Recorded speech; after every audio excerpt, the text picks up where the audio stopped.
Oli, buen día a nuestros oyentes. Estamos en un episodio especial de Capris al Poder. Aló, presidente, escucha, porque estamos conmemorando el 18 de octubre. Sí, sí, han pasado algunos días, pero es que recién nos pudimos juntar. Así que he invitado a dos personas muy especiales para mí, que conocí cuando estalló todo esto, hace 2 años atrás. Yo sé que ya deben estar cansados de escucharme siempre a mí hablando, sin nadie más acompañándome. Así que quise hacer un regalito en esta ocasión. A estas personas las conocí en mitad de una manifestación, ahí estábamos botando una reja y como que se nos cayó la capucha, como que nos miramos y nos reímos así como muy nerviosos, y nos dimos cuenta después con el pasar del tiempo de que éramos compañeros de nuestra carrera, estamos estudiando lo mismo. Así que les presento a Dani, que ella, bueno, ya la conocemos, así que decimos que no cacha ni una y que es la boomer del grupo. Hola, hola a todos. Qué gusto, Domi, que hayas recordado tan lindos momentos. Pero pucha, elija al Manu que se apurara, pero nunca está listo. Así que veamos si es que nos responde. Sí, Manu, pues ¿anda por como ahí? siempre. Claro. ¿Aló? ¿Me escuchas? ¿Aló? A ver, aún no te presento, Manu, espera, es mi podcast. Bueno, ya lo escucharon, aquí está nuestro queridísimo personaje que le decimos el Manu Sensei, así que saluda, pues salud. ¿Aló? ¿Se escucha ahora sí? ¿Ahora puedo hablar? Adelante, te doy permiso. Ya. Hola, un placer estar aquí y compartir con ustedes dos. Y no, eso. Vamos a darlo todo. Bueno, yo les doy las gracias por aceptar mi invitación, la verdad, estoy como muy feliz de que me acompañen y en realidad como que este episodio yo quiero caguñar, harto sobre lo que hemos vivido en este periodo, un poco más reflexivo después del estallido, sobre la actualidad también. Como que yo creo que ya tenemos claro que el sistema en el que vivimos es terrible injusto y en realidad en todo sentido, no solo en el aspecto, no sé, político y educativo, sino hasta en el aspecto económico. Y no sé por qué, como no sé si ustedes se acuerdan de un texto que leímos en el ramo de Historia Contemporánea. ¿Cuál es el título de ese libro? Creo que se llamaba Historia Universal Contemporánea 1 de Javier Paredes. Era un capítulo. Ah, vale, el capítulo 2, ¿cierto? Sí, Ya, ese. sí, me acuerdo. Pero no me acuerdo bien el nombre, ¿tú lo cachai? No me acuerdo el nombre. Solamente recuerdo que decía capítulo 2, pero... Yo lo no. recuerdo. ¿Cómo se llamaba, Dani? Se llamaba la primera revolución industrial. Ya, es que claro, pues como que yo me acuerdo que igual como que sentí que la industrialización no fue solo un periodo, sino se extendió hasta el día de hoy, porque no sé, como que yo entendí que la modernización, así como este proceso, que es la transformación de a la industrialización, como que conllevó una cuestión de expansión urbana, una economía ya más basada como en el efectivo, en la moneda, y que todo esto también implicó la existencia de otros actores sociales como de la nobleza, los empresarios. Y la cuestión es que todo esto, que fue ya un conflicto social, político, económico, también fue como construido con un sistema económico que es el capitalismo. Y yo siento que de verdad eso como que nos ha perjudicado hasta el día de hoy, de verdad hasta la actualidad, pero siento que no comprendí muy bien la conexión. No sé si ustedes como que por ahí como que lograron hacer conexiones más profundas, qué sé yo. Bueno, yo personalmente, ahora ya que Daniela recordó el nombre, ahora recuerdo que en el tiempo en que lo leí, le di otro tipo de interpretación. No tan negativa, sino que, ni tampoco positiva, sino que un tanto necesaria. Ya que no lo evalué desde la perspectiva de solamente analizarlo desde su contexto histórico, o sea, es decir, de la llegada de la industrialización y a la contextualización de hoy en día, o sea, nuestra época contemporánea, sino que lo analicé desde un punto más amplio, que era ver a la humanidad en sí, desde sus tiempos inmemorables hasta los tiempos actuales. ¿Ya? Desde el grado en que pude comprender de que es necesario todo este proceso que pasó y el proceso en el cual vivimos, ya que la historia nos dejó en claro que hay un tipo de patrón que se repite y que a mi parecer encuentro que se encasilla muy bien en la evolución. Este patrón consta de que haya un sistema dominante y que luego llegue a un éxtasis en el cual se produzca algo así como una revolución, como un apocalipsis, donde haya destrozos, descontento con el sistema actual, y que eso ayuda, es necesario para que se produzca un cambio, y que después de que queda la tembalada, se produce un nuevo sistema, un sistema mejorado, un sistema más capaz, un sistema que parchó todas las heridas que yacían en el sistema anterior. Y esto lo puedo ejemplificar, por ejemplo, antiguamente con la esclavitud, como en la jerarquía social, en la pirámide social, el esclavo era el que estaba más abajo y que prácticamente no podía hacer nada, para que después llegara en Roma el sistema de ciudadanía, donde recién comenzaron a salir leyes para que los esclavos pudieran comprar su libertad. Hasta también otra comparativa de la Revolución Francesa, cuando predominaba la monarquía y la gente del pueblo bajo, descontenta con todo lo que estaba ocurriendo con el sistema monárquico, se creó la revolución y echaron abajo la monarquía prácticamente. Entonces a eso me refiero con cuando queda la tembalá, cuando quedó la embarrada, con el tema de con las decapitaciones, el asesinato que hubo posteriormente, y encuentro que fue, aunque suene muy crudo, una parte de un proceso necesario para que surgieran cambios, ya que gracias a todo el proceso que puede ser muy oscuro, es que la gente posteriormente toma conciencia y se incentiva a formar algo mejor, algo cada vez más seguro. Y que con la llegada de la industrialización ocurre exactamente lo mismo.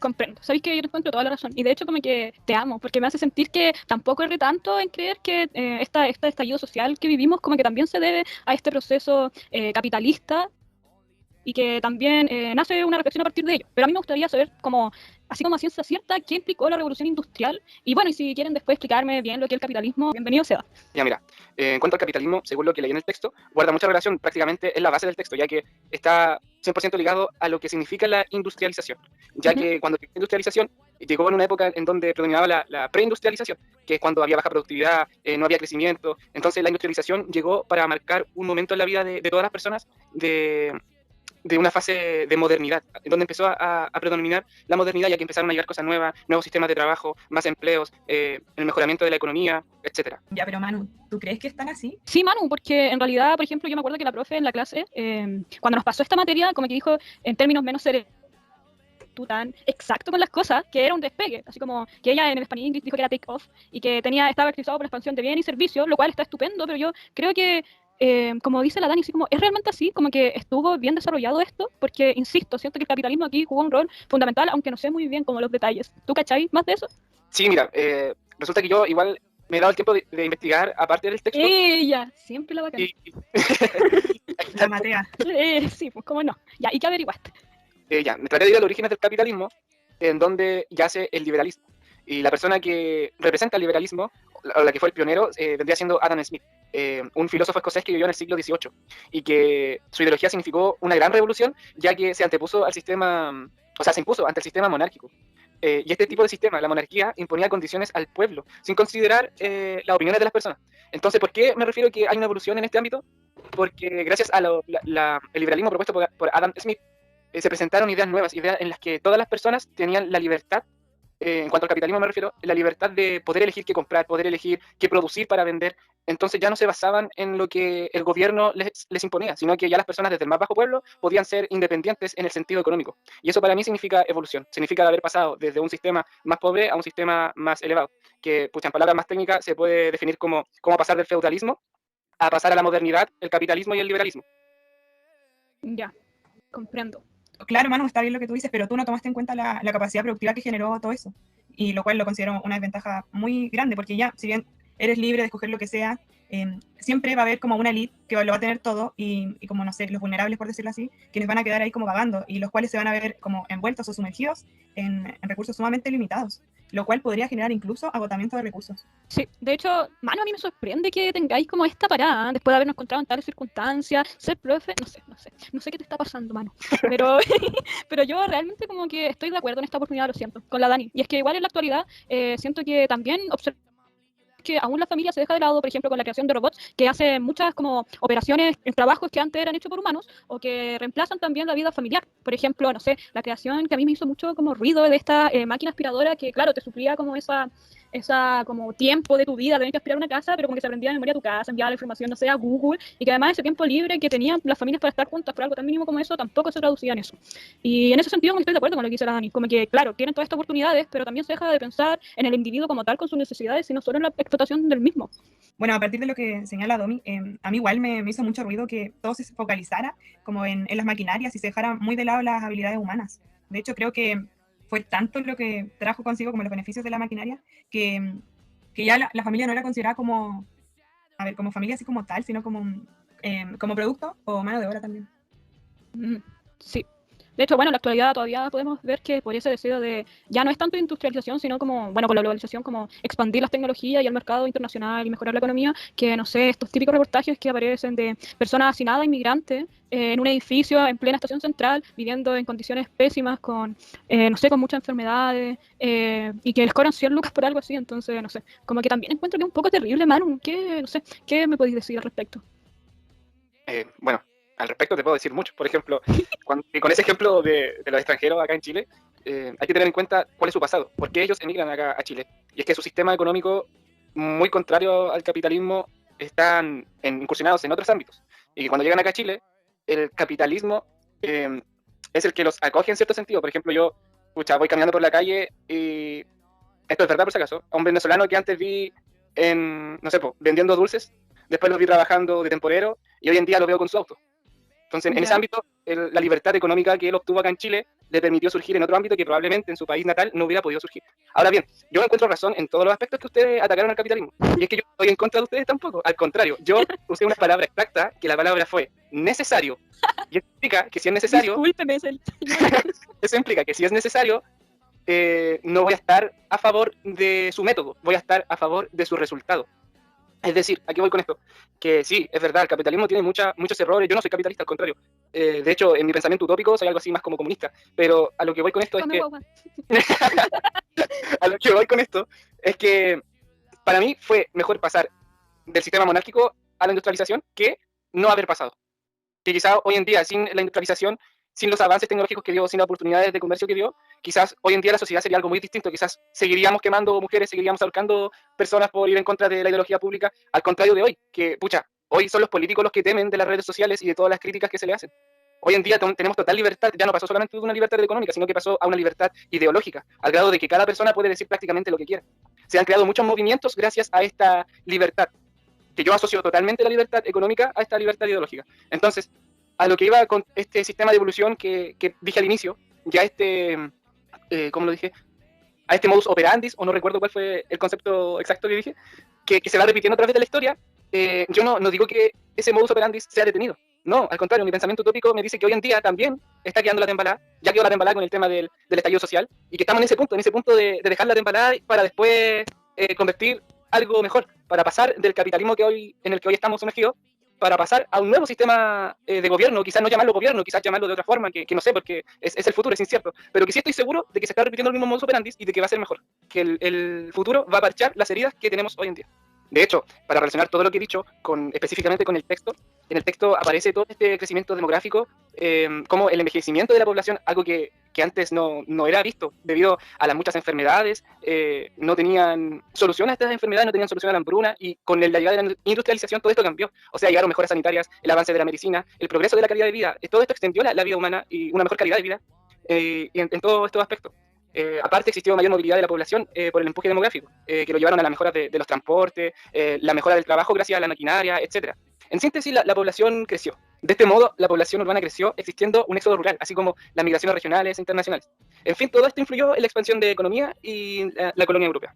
Entonces, otro ejemplo, sacándolo del texto a comparativa de historia, que comprueba mi teoría sobre que se repite la historia, va yéndonos al pasado, ya que yo dije anteriormente de que lo iba a enfocar en un punto no solamente de su actualidad y la actualidad nuestra, yéndolo al pasado, por ejemplo, los filósofos griegos, algo por ahí de los 400, 500 años antes de Cristo, que encaja perfectamente con lo que, aunque la alegoría quizás va a sonar un poco cruel, de las maquinarias que reemplazan a los seres humanos para hacer trabajos, que hoy en día se ve como algo negativo, pero que en un pasado lejano fue algo positivo, y algo que hasta el día de hoy se sigue aplaudiendo.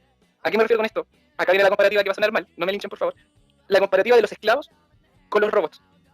No estoy diciendo que los robots son igual a los esclavos, que los esclavos no significan nada, no son seres humanos. No, estoy diciendo, al igual que la idea de es necesario, el resultado de esto. ¿Cuál fue el resultado de que los griegos tuvieran esclavos? El ocio, el tiempo de ocio. Gracias al tiempo de ocio, que los esclavos trabajaban todo, hacían todo lo de las personas, de los ciudadanos tenían tiempo de ocio para filosofar. Gracias a este tiempo para filosofar, se crearon movimientos de filosofía que hasta el día de hoy, 2000 años después, hasta el día de hoy, siguen siendo bases para nuevas ideologías y nuevas ciencias de estudio en todos los ámbitos. Entonces yo les pregunto, con esta reflexión, ¿cómo es que hoy en día podríamos agradecer a un futuro de las maquinarias el tener ese tiempo de ocio? ¿Qué podría hacer nuestra sociedad hoy en día con ese tiempo de ocio? Manu, yo me estoy enojando contigo, porque hiciste pebre mi argumento de los robots. Y yo de verdad, como que estoy intentando abrir mi mente y entender lo que tú estás diciendo. Aunque me sorprende, te lo repito, yo creo que vamos a hablar seriamente después de esto. Pero sí, logro entenderlo. Sin embargo, no dejo de pensar que ese pensamiento capitalista o liberal fue bastante perjudicial. Ahora mismo, no sé, se me ocurre el ejemplo de Kitsania, que la Dani estuvo trabajando un tiempo ahí y seguramente ella vivió como en carne propia cómo se desarrollaba en un ambiente de niñez y de juegos el capitalismo y tan fuerte, ¿no? Claro, y es que eso le iba a comentar al Manuel, que en el texto se pueden decir muchas cosas, incluso se dice algo así como que el ser humano es el centro de atención y la cuestión, y es por eso que quiero hablar como de Kitsania en particular, porque se supone que ahí los niños son como parte de ese mundo y pueden sentir la libertad total de hacer lo que ellos quieran, pero en el fondo ellos están idealizados en un mundo que solo los quiere para producir, y ese es su único fin, porque en base a la producción es que ellos se alimentan, obtienen dinero y se supone que les da felicidad, pero en el fondo no es felicidad, solamente están ahí como una maquinaria trabajando para lograr un objetivo que en el fondo va a tener, no sé, en el fondo va a ser como aceptado por la sociedad, Ahora, en cuanto a la burguesía, también podríamos decir que esta siguió un modelo organizacional, teniendo la propiedad privada, la libre elección y la economía monetaria. Y en general siento que en esa sociedad estaba como bien seguir esa lógica individualista, con el ser humano como centro de atención y él como el creador o como la figura capaz de crear y generar capital y todo lo que se diga. Pero me falta algo, como que siento que falta el orden para utilizar las libertades. Y es que en ese momento el Estado liberal igual fue un rol fundamental que no lo notas, al menos desde la perspectiva que te escuché, man. O Dani, si es que puedes agregar algo. Claro, no, es que yo no tengo mucho que agregar, pero es que, no sé, siento que todo es muy cierto, porque, claro, igual para que desde la infancia se le cómo enseñar este tipo de prácticas o modos como de jugar y relacionarse con las personas, es porque el Estado tiene un rol fundamental para como fortalecer o garantizar ese tipo de acciones, un poco, bueno, como ya mencionado, capitalista y, bueno, hoy en día se diría neoliberal. De hecho, como que logro conectar un poco este hecho del Estado como garante de este tipo de práctica con otro ramo que también tenemos, que es realidad de la educación chilena, que bueno, aquí tampoco es como que se hable tanto de historia, pero sí nos sitúa un poco en cómo funciona la educación chilena y bueno, nos mostraron cómo funcionan los colegios, pues cómo los sostenedores se aprovechan y desean, no sé, tener alumnos prioritarios o postular a ciertos bonos como el voucher para poder recibir mayor como acceso económico y aprovecharlo en otros tipos de cosas que no son necesariamente para mejorar la educación de los niños, los adolescentes, y por lo mismo, como sabemos que esta constitución ya está hecha en base a este liberalismo y capitalismo, se está deseando con el estallido social el cambio de la constitución y tenemos nuestros constituyentes, estamos en proceso de... Pero claro, como que me recuerda al clásico sálvese quien pueda, y nada, como que es necesario, es como entender el rol del Estado ahora y antes, para no continuar con un sistema y una lógica tan competitiva e individualista, y que se enseña desde la infancia. Y yo creo, según también lo que ha mencionado el Manu respecto a esos tiempos de la revolución industrial, que incluso en ese entonces, tal como tú dijiste, Dani, el Estado ya estaba muy presente y permitía ese tipo de competencias súper dañinas. O sea, entre los actores sociales, claro, ahora lo vemos en la infancia, pero en ese entonces era entre los señores, que se les otorgaban roles jurídicos, legales, y los súbditos como que al final solo eran asalariados. No sé, como que se me ocurre que al final todo era puro capitalismo en el fondo, como que no hubo una preocupación real por la necesidad de las personas, sino que más bien era buscar la riqueza porque me funciona solo a mí y ya está. Como que el texto, y Manu incluso, como que nunca en ningún momento habla respecto a la otra persona, a quien tenía al lado, sino solamente de producir y producir y producir y ser un mejor país en ese aspecto, pero nunca de la felicidad. La felicidad tal vez sí relacionada con las tecnologías, pero no necesariamente como si eso fuese suficiente. No sé, como que eso es lo que realmente se me viene a la mente. Como que, no sé, Manu, ¿cómo podéis defender esto? Realmente no se me ocurre. ¿Recuerdan cuando hablé del tiempo de ocio? Bueno, nuevamente, con todo lo que hablaron ustedes, aún, a mi parecer, se sigue destacando la veracidad de mi teoría. Ya que hoy en día, si bien es cierto, en la época capitalista ha llevado a personas al grado de trabajar toda su vida sin ver a su familia, trabajos que muchas veces no fueron electos, sino que eran la única opción que tenían para sobrevivir. Todo esto, todo lo que ustedes están mencionando, se identifica con lo que yo dije en cuanto a las heridas de este sistema sin parche curitas. Ancianos que no pueden sobrevivir con su jubilación, errores del sistema capitalista, que yo no he negado en ningún momento, porque como ya dije, no soy capitalista, a lo que me estoy refiriendo es a que estoy defendiendo lo necesario que fue el capitalismo en su tiempo, ya que gracias a eso, hoy en día nosotros, como por ejemplo tú, yo, la Daniela, tuvimos la oportunidad de elegir qué estudiar, a diferencia de nuestros padres, nuestros antecesores, que como ya dije, la otra era, tenían opciones limitadas, y que la mayoría de las veces era solamente trabajar. Ahora, lo que voy con esto es que se están generando cambios, pero repito, aún estamos en el proceso de donde está quedando la temporada. Aún no llegamos al nuevo sistema, pero sé que llegaremos, y al fin vamos a poder abandonar el sistema capitalista tan criticado en este podcast. Ya, bueno, como que ahora recuerdo lo que dijiste en algún momento cuando estábamos conversando de que la prueba está en la historia, como que hay que mirar un poco hacia atrás como nos permitió hacer este texto, por lo cual también encuentro súper importante haberlo leído y ojalá que otras personas puedan leerlo también, incluso para interpretar un poco lo que ha sucedido con el estallido social y por qué hay tantas demandas. Y nada, como que igual como que he intentado entenderte y sí, eso me encuentro bastante interesante tu punto de vista y sí, creo que tal vez el error no fue necesariamente el sistema económico que se escogió y se escoge hoy en día, sino la ideología o las formas que hay de fondo para implementar eso. Exactamente, sí, opino exactamente igual que tú. De hecho, para mí, hoy en día el capitalismo ya no es necesario. Ya pasó su tiempo de que fue necesario, hoy en día ya necesitamos un cambio. Ya es sabido, yo creo que ustedes piensan lo mismo, de que las personas que están en el poder, que están en el gobierno, al final prácticamente son una monarquía disfrazada. Y estamos en una época en donde estamos repitiendo el mismo modus operandi de la Revolución Francesa. Ya no queremos más monarquía, queremos un cambio, queremos independización, y no me refiero a la independización que hablé del sistema económico, sino independización ideológica, vidas dignas, que no hayan diferencias como los estatus sociales, estatus económicos, etc. Estoy muy de acuerdo con todo lo que han mencionado y me parece muy interesante también tu punto de vista. Considero que debemos ir más allá, avanzar a otro estado, no sé, incursionar otras áreas, tratar nuestras falencias y generar algo mejor en el fondo, como un mundo mejor. Y creo que es necesario, chiquillas, chiquillos, que nos escuchen porque hablamos cosas muy interesantes y lo pasamos muy bien. Sí, así que nada, pues chiquillos, de verdad, insisto, le agradezco por darse el tiempo de haber grabado este episodio conmigo. Ojalá le haya gustado compartir conmigo y volvamos a grabar en el futuro. Gracias a ti. Y nada, pues ojalá que también a mi público, a mis fans también le harán, porque de ellos depende que les vuelvan a pedir, ¿eh? No de mí. Síganos. Bueno, aquí dejaré el Instagram de cada uno. Y eso. Chau, chau, gracias. Nos vemos la próxima. Adiós. Un gusto. O sea, nos oímos. Adiós.